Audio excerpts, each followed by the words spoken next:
Well, with the U.S. Election Day just a little less than 3 weeks away, the window for undecided voters is starting to close. Winning the battleground states like Florida and becoming a fiercer competition, Biden and Trump fighting to win over the key Latino demographic, as Simon was talking about there. Our next guest, born in Colombia and moved to the United States when he was 2 years old. Mateo Gomez is a recent university graduate. Congratulations to you, Mateo. First-time voter to cast his ballot by mail yesterday. We reached him in Miami.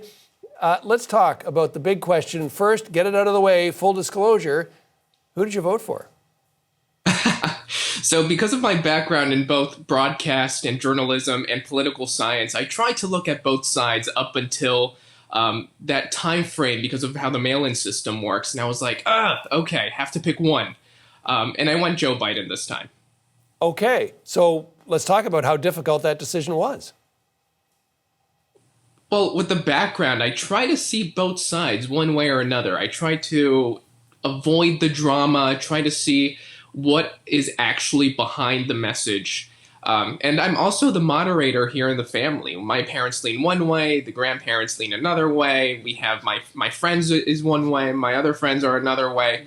So I try to look both sides. It was a hard decision because I was trying to get to that point.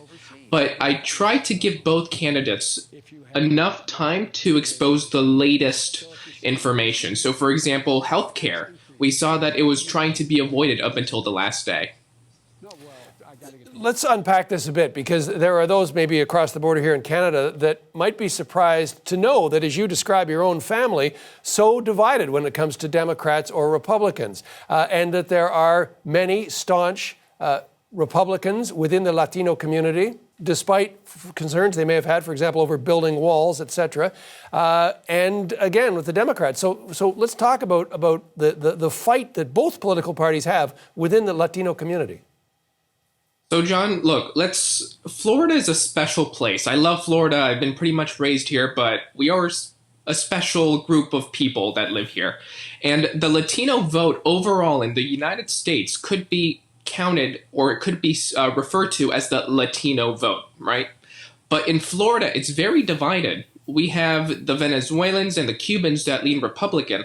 Then we have pretty much everyone else that would lean Democrat. So Colombians, a good percentage of them would lean Democrats, Puerto Ricans, Democrats, and all those things. So my family is mostly Colombian, but I have Cuban friends, so they lean one way. And then there's other Cuban that in the Hispanic community, we call uncles that are not uncles. So we have other extended family members that are from Cuba, that are from Venezuela. And pretty much Thanksgiving, you could imagine, it's just a discussion back and forth, trying to figure out whatever we're discussing that day. Okay, as you said off the top, you did finally, after weighing all the possibilities, vote for Biden. So what do you hope that a Biden presidency will bring? For the people that come to the United States from different countries, let's say, my example, Colombia, we come to the United States for certain reasons. So immigration, I went through the process and all that.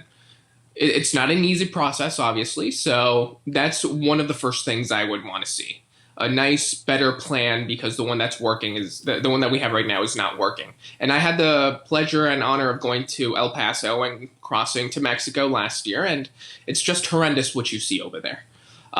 Second thing is education. Education is something that is not the best in the place that I come from in Colombia. So I don't have kids right now, but when I do, I want them to have the best education possible that this country provides. And then there's also healthcare, which is something we also don't have in such a great standard back home in Colombia. So those are my three biggest topics. And then there's other ones like climate change. I want to see something related to climate change. You guys, I could imagine, that see what's happening in Florida. It rains a little bit and then it's flooded just in a matter of 30 minutes. So there's something that's not right. That's not connecting the dots.